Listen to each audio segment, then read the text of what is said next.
Furinë e procesit gjyqësor ndaj Hashim Thaqit dhe ish anëtarëve të shtabit përgjithshëm. Në kapacitetin e një prej figurave kryesore të diplomacisë amerikane gjatë luftës në Kosovë, dëshmitë e tij mund të jenë element përcaktues për të vërtetën dhe pastërtinë e luftës çlirimtare të Kosovës. Zoti Kozi, çfarë duket se po ndodh historia në Hag? Do doja një opinion tuaj, një këndvështrim, si e lexoni ato që po ndodh atje? Ajo çfarë është duke ndodhur dje dhe sot në Hagë, pra paraqitja e zotit Rubin, në bindjen time është spektakël politik në kuptimin më pozitiv të mundshëm. Zoti Rubin, njeri që njeh Kosovën si ndoshta askush tjetër, sepse nga viti 90 ka qëndruar pa ndërprerë në Kosovë, demaskoi dje dhe sot në tërësi prokurorin dhe gjitha akuzat ndaj krerëve të ushtrisë çlirimtare të Kosovës, duke i quajtur sajesa të ruso-serbe. Kjo ishte një. E dyta, akuzoi prokurorin se mban 5 vite liderët e UÇK-s pa justifikim, pa arsyetim, pa shpjegim të mjaftueshëm.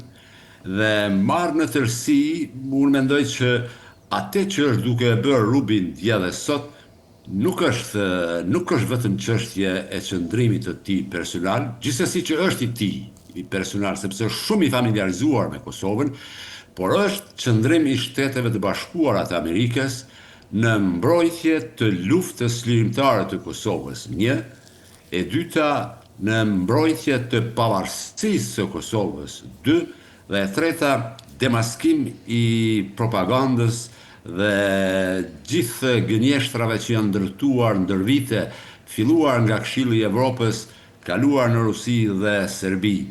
Është leksion politik për një pjesë të botës që ngriti këtë ngrehurinë pa asnjë bazë, pa asnjë argument të qëndrueshëm, dhe unë them që ne këto 2 ditë, 3 ditë, ne jemi dëshmitarë të historisë në cilën një ish zyrtar i lartë amerikan, por në fakt të Shtetet e Bashkuara të Amerikës, sepse në sallat e Hagës, në gjykat janë 2 zyrtare të Shteteve të Bashkuara, dhe është sinjal i qartë që atë që është duke bërë Rubin nuk është vetëm qëndrim i tij personal, por është qëndrim i Shteteve të Bashkuara të Amerikës. Unë personalisht nuk jam i befasuar me këtë qëndrim të jashtëzakonshëm të zotit Rubin dhe të Shteteve të Bashkuara, sepse ky është qëndrimi i vërtet i Washingtonit nga viti 90 në raport me Kosovën.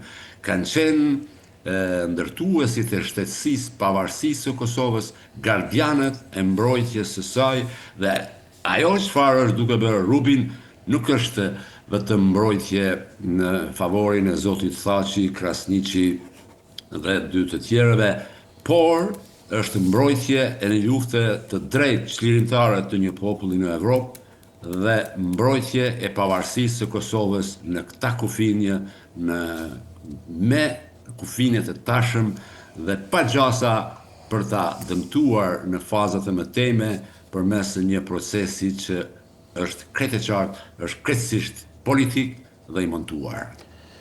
Arjan, si e lexove pak a shumë, apo si po e lexon ato që po ndodh në Hag?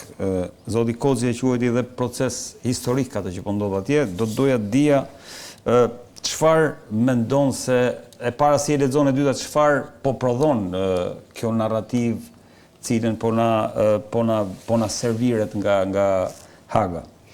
Shikon, nëse jam krejt dakord me atë që tha zoti Koci, pra nëse Haga është një proces anti-historik, ajo që po ndodh në Hag në fakt është rikonfirmimi i historisë se Shtetet e Bashkuara të Amerikës kanë qenë në krah të shqiptarëve, dhe pavarësisht se kanë kaluar kaq shumë vite dhe pavarësisht se kemi përfaqësues politik të administratave krejt ndryshme që në debatin e brendshëm politik Shtetet e Bashkuara të Amerikës mund të jenë edhe krejt të ndarë, aty në Hag pikë takohen në favor të të njëjtës kauzë që është mbrojtja e pastërtisë së luftës UÇK-s dhe pafajësia e tyre njerëzve që e drejtuan atë luftë dhe pa diskutim fuqia e një lufte që është bërë nga një popull i robëruar dhe me gjak dhe me sakrificat të mëdha ka fituar lirinë. Çdo mekanizëm që ndërtoi gjykatën speciale, qoftë edhe me naivitetin apo me gabimin trashanik që bën vetë ata që e miratuan, me detyrim apo pa detyrim gjykatën speciale, të paktën tani në këto momente ka mundësi që të ribëj llogarit me një qëndrim të qartë të Shtetet Bashkuara të Amerikës në favor të shqiptarëve të Kosovës, që konfirmohet dhe rikonfirmohet dhe nga administrata Trump. Zoti Rubin ka qenë zëdhënësi i presidentit Clinton, është bashkëshorti i Kristina Amanpour, e cila është një nga gazetaret kult të CNN-it, apo jo? Dhe jo vetëm aq, por është një nga njerëzit që kanë ndikim shumë të fortë në shumë qarqe politike dhe diplomatike në Shtetet Bashkuara të Amerikës. Dhe fakti që ai flet për llogarit jo vetëm të ish administratës, por përmende se departamenti i shtetit i mbështet qëndrimet e tij dhe janë të rakorduara, është një lajm shumë i mirë për të gjithë ne. Krejt, mesazhet kryesore, si e lexove këtë që po ndodh?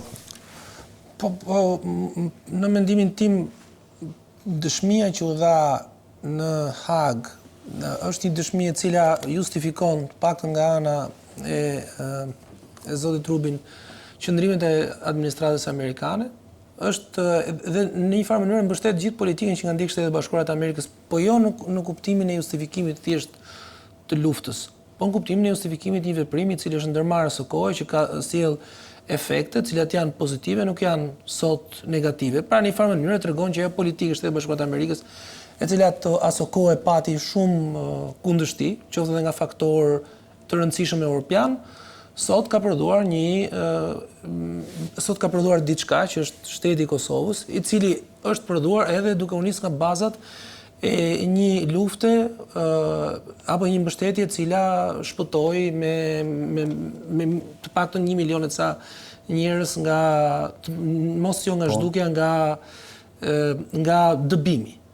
Pra, ajo çka thot zoti Rubin është që lufta që u bë ose ndërhyrja e amerikanë në Kosovë në ndihmë apo në asistencë të UÇK-s, në një farë mënyre parandaloi ato që mund të ishte qenë në vazhdimi i holokaustit që po ndodhte, nofta jo holokaustit, po e pastrimit etnik që po ndodhte në Jugosllavi, dhe në një farë mënyre lau edhe borxhin që europianët apo edhe fuqitë perëndimore kishin ndaj asaj që kishte ndodhur në Bosnjë më përpara. Paktën evitoi një krim, po ka ashtu sa i Bosnjës.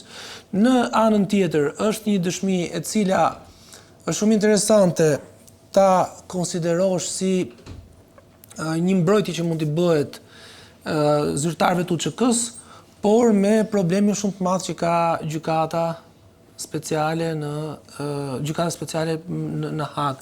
Me problemin e një gjykate e cila lind nga bazat e gabuara, u mbështet me shumë lehtësi nga shumë faktorë shqiptar, me idenë që asnjë nuk ishte idenë se çfarë do prodhonte, po mënyra se si u ngrit gjykata nuk do të prodhonte përveç se një fajësi për personat cilët do të ishin subjekti i gjykatës. Pra, në mendimin tim, të gjithë personat që sot janë subjekti i gjykatës, fatkeqësisht e them këtë, ndofta mund t'i nënshtrohen një dënimi i cili është i padrejtë, por që kryet herës.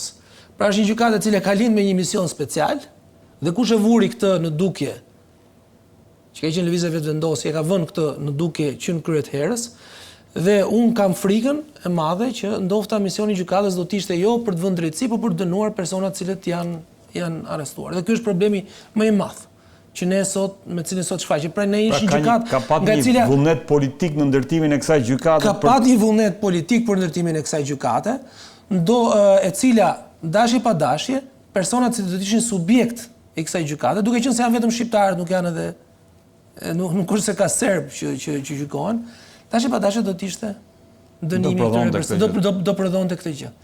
Dhe dëmi më i madh që mund i bëhet në të gjithë këtë situatë, daç UÇK-s luftës edhe të tjerë do të mund të ishte kjo që mund të ishte dënimi i këtyre personave. Po në anën tjetër imagjinoni se këta persona dalin gjithë pafajshëm, funksioni i gjykatës do të ishte nul. Për çfarë u bë gjykata? Të pastronte diçka që është e pastër?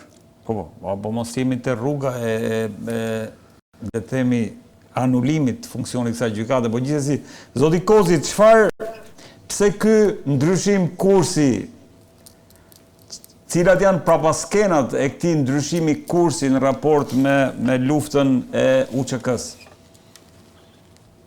Tani, mu nuk shoh ndrym kursi për faktin që kemi të bëjmë me zotin Rubin dhe Shtetet e Bashkuara të Amerikës. Gjithnjë përderisa jemi të folur për ta, nuk ka ndryshim kursi. Ndoshta ne nga njëherë nga dioptria jon mund na duket që ka devijim të pozicionit të Shteteve të Bashkuara në raport me Kosovën, por unë nuk e shoh atë, e shoh më shumë si betejë elektorale të brendshme në Kosovë dhe Shqipëri, po jo devijim të qasjes amerikane. Prandaj e shoh qëndrimin e zotit Rubin, e shoh si vazhdimsi të mbështetjes së fuqishme të Shteteve të Bashkuara për Kosovën nga viti 90. Ajo është e pandërprerë, nuk ka pasur devijim nga ky qëndrim dhe kjo vetëm vazhdimësia e asaj politike ta zëm të vitit 1992, kur Shtetet e Bashkuara bën publike politikën e vijës së kuqe, ishte sinjal për Serbinë që nëse sulmojnë Kosovën, do të goditen ushtarakisht dhe këtë premtim Shtetet e Bashkuara mbajtën, por është interesant një gjë tjetër. Këtë vijë të kuqe Shtetet e Bashkuara kur nuk e kanë vënë as për Bosnjën dhe as për Kroacinë. Atë e bërën vetëm në rastin e Kosovës. Prandaj, duke filluar nga ajo kohë dhe deri më tani ne kemi një kontinuitet, është diçka tjetër që konjunkturat politike në Prishtinë, por edhe në Tiranë, shpesh bëjnë lojë për interesat veta elektorale, pushtetore dhe opinioni pastaj i krijohet nga njëherë një qëndrim tjetër në raportin të Shtetit të Bashkuara me shqiptarët. Edhe kjo gjykat duket sikur bën lojë që në momentin që Thaçi në atë kohë po nisej për të firmosur një marrëveshje në Washington, të njëjtën ditë arreston. Është gati botërisht e ditur që kemi pasur të bëjmë me ndërhyrje të disa vendeve evropiane. Tani nuk dua t'i apostrofoj cilat, vendet më të fuqishme evropiane, duke përjashtu Britaninë e Madhe, ato do të kanë insistuar, do të thotë që ajo të bëhet dhe Thaçi të dërgohet në Hagë, për faktin që në atë kohë aktualisht ideja e këmbimit të territoreve që unë mendoj se ka qenë e gabuar. Ka qenë e gabuar dhe mendoj se ajo ka shkaktuar pastaj tërmet në Kosovë, të tërmet të vërtet politik, sepse ka qenë dhe mbetet në bindjen time spaku në këtë fazë. Në këtë fazë është ideja kuqur. Dhe unë mendoj se ka qenë formën ndëshkimit ndaj atyre që kanë klasuar, që e kanë quar përpara. Por kjo nuk arsyeton qëndrimin e gjykatës speciale, prokurorisë speciale ndaj zotit Thaçi dhe të tjerëve, një qëndrim shumë i pashpjegueshëm. 5 vite mbahen pa asnjë justifikim. Është fjala për, siç e tha sot Rubin, kemi të bëjmë me zotin Thaçi, i cili vetë ka kriju këtë gjykatë. Është vetë dorëzu, është e pashpjegueshme pse mbahen 5 vite, pse mbahen atje 5 vite para fillimit të gjykimit. Dhe kjo tregon që kemi të bëjmë me një proces politik në cilin kanë futur dur shumë të tjerë. Kisha për të thënë jo vetëm anti-kosovar, por edhe anti-amerikan. Tani duhet ta shpjegoj një gjë, shpesh shtrohet pyetja pse zoti Thaçi e ka shtyrë këtë themelimin e kësaj gjykate. Duhet t'ju përkujtoj që zoti Thaçi dhe udhëheqja e atëhershme e Kosovës ka qenë ballavaçuar me ultimatum. Ose do bëhej gjykata speciale nën kontrollin e Bashkimit Evropian, ose nëse jo, ajo pastaj do të kalonte si ingerencë e Këshillit të Kombeve të Bashkuara, Këshillit të Sigurimit të Kombeve të Bashkuara, ku do të ndërlikoheshin Kina dhe Rusia, që do të ishte një rrethanë shumë e pafavorshme. Unë mendoj se ndërmjet këtyre dy javëve zoti Thaçi nuk ka gabuar, ka zgjedhur një të keqe më të vogël dhe e ka kursyer Kosovën, do të thotë, ka vënë veten në rrezik. Ai ka qenë i vetëdijshëm që mund të përfundojë në Hag, këtu nuk ka asnjë dilemë, por ai e ka marrë mbi vete këtë rrezik dhe me këtë i ka bërë shërbim të madh Kosovës, sepse me këtë akt unë pres që ata të lirohen pas vitit të ri, pres në janar dhe shkurt të lirohen. Shumë shpejt atje do të paraqiten dëshmitar tjerë shumë të fuqishëm, siç është zoti Clark, Wesley Clark, shefi NATO-s, do të paraqitet zoti Walker dhe shumë të tjerë, dhe unë besoj që kjo gjykatë ka marrë fund, pres që të gjithë të akuzuarit të lirohen në muajin janar ose shkurt të vitit ardhshëm.